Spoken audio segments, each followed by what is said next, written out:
Hey guys, so some of you may own a vehicle that you've owned for a while, and maybe you're yet to understand all the different buttons that are in your car. And that's fine. Of course, it's not every day that you use every single button in your car. That just wouldn't make sense, and that would be unreasonable, of course. But for those of you who are curious, I'd like to take this time to explain to you what some of the buttons in your car actually do. Just as a quick disclaimer, not every car uses the same symbols or buttons, but generally speaking, they're pretty similar. All the symbols are pretty universal. So all the buttons that you have in your car should be, for the most part, similar to what I have here in my car. So let's get this video started.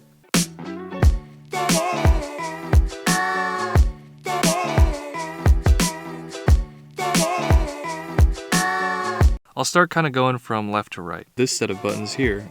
The one on the very left that says ODO trip, that's a button that you would use if you're going on a trip to Disneyland in Orlando, Florida. That gives the Disney company remote access to your car and lets the company listen in on your conversations through the microphones in the car, so that they can decide which advertisements to play in your car as you make your way to their theme park. This helps them cut down on fruitless advertising, and instead it helps them do what's called targeted advertising, where they know their audience and they can advertise to them better. And this little set of buttons here on the side, the up-down button with the one in the middle here actually doesn't press down. It's not a real button.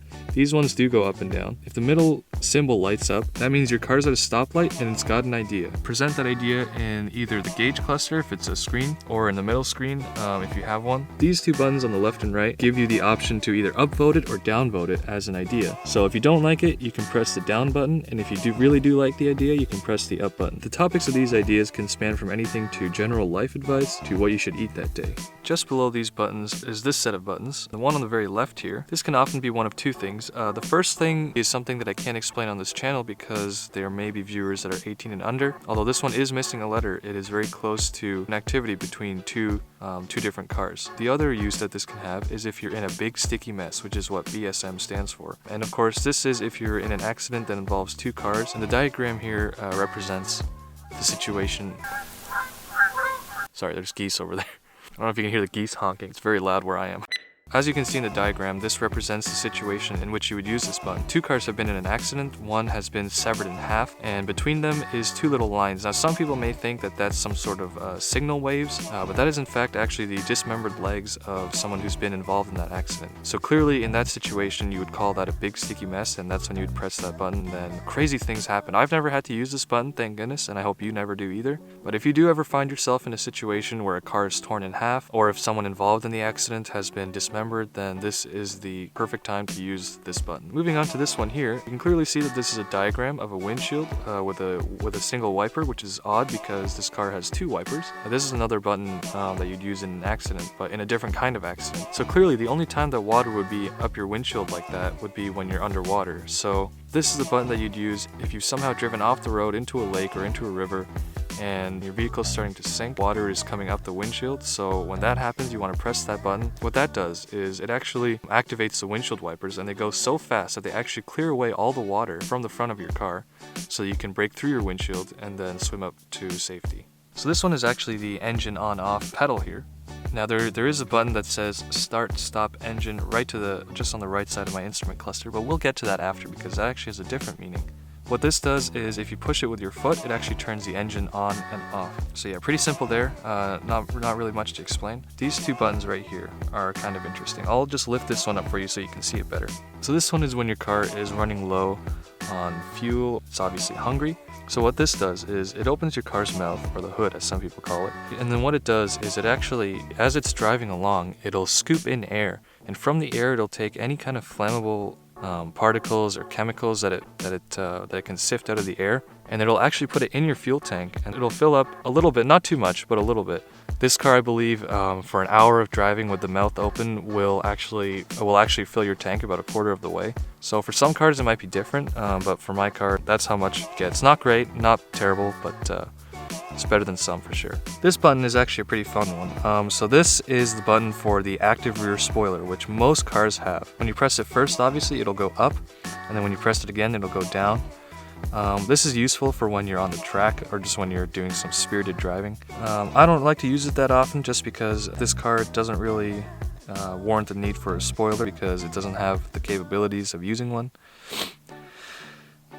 It just makes me look like a poser, so I never really use that button. But if you want to, I hold nothing against you. It's your choice, it's your car, so feel free to do that whenever you like. Okay, so this little stock here has a lot of interesting ones. First of all, you can see the two left and right arrows. That is for something called your indicators or your blinkers. Now there is a stereotype and a sort of joke that revolves around certain drivers who don't ever use these. That would be the stereotype that, of course, BMW drivers never use their turn signals. And I actually don't find that to be true. I know a lot of people that drive BMWs who use their turn signals just fine, if anything more than some people that I've seen driving in other cars. In my opinion, it just so happens to be that you notice it more because, of course, it's a BMW, and then you're going to be looking at it longer just because it's a different kind of car. It's a little more interesting to look at, and then that's when you notice that the turn signal is not on. But a lot of people in general seem to misunderstand this. These are what you use when you're telling other drivers in which direction you plan on going, or if you're switching lanes. It's really easy to use. All you have to do usually is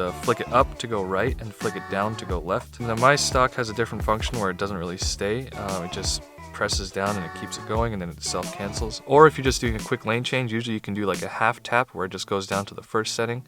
But if you want to do if you want to keep it on, or if you're doing a full turn, then you press it all the way down. And usually most cars it'll stay in this position, or in this position of course. But yeah, a lot of people seem to not know what these do, or are completely oblivious to their function. And of course for those people you have to feel empathetic for, because they're either old and forget to use them, or they just have no friends.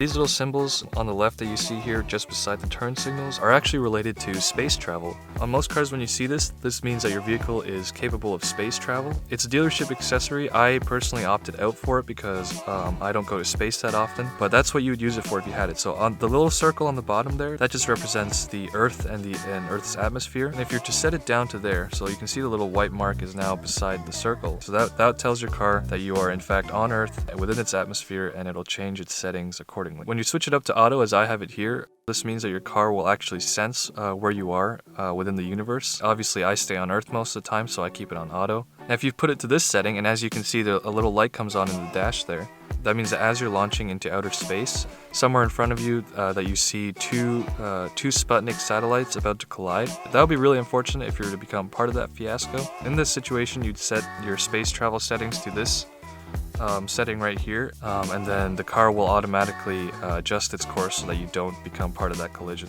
The top one here is the one that you'd use if you're just launching off the ground and you need maximum thrust. That's why the little lines behind the shape are pointing down. Yeah, so of course you'd only use that when you're taking off. You don't want to use that continually, or it may burn out your rocket boosters. Now this little symbol on the left here, now what you do to activate the setting on the very left there with the arrow is you push this stock all the way back so it kind of locks into place there. And then what that does is that's actually the symbol for cruising speed or cruising thrust. Of course, like I said, you don't want to use maximum thrust all the time, only when you lift off. And the reason why the arrow is there is to let you know that you're leaving Earth behind, of course. It's been reported that some people often forget that when they travel into space, so that arrow there is just a little reminder to let you know that yes, indeed you are leaving space. And the little icon that looks like a light bulb being lit up, that's actually not a light bulb at all. In fact, that's actually a grenade. And that symbol, it's not actually something that you can activate. It's not really a button, but it's just letting you know that your car has a sensor if you're in outer space and it detects a puncture of some sort or some sort of breach within the hull. Obviously in that case, when you're in space and you got holes all over your car, or spacecraft in that case, you start losing oxygen. So that will start lighting up, and there'll be a light in the dash too that tells you that you are in fact losing oxygen and that you need to take safety measures.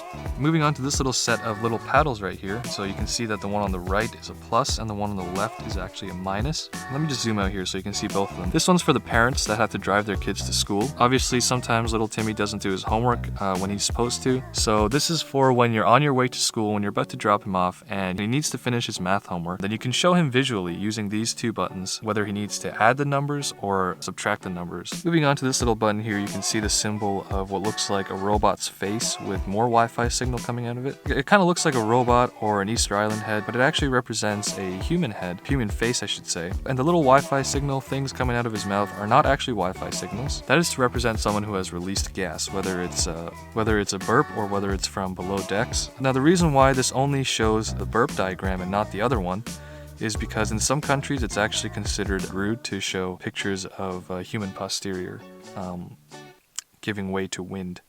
So yeah, if somebody in the car has either burped or again has let something go below decks, that is the button that you'd press so that all the air from the car releases and all the windows go down, the sunroof goes down, and the air can be refreshed that way.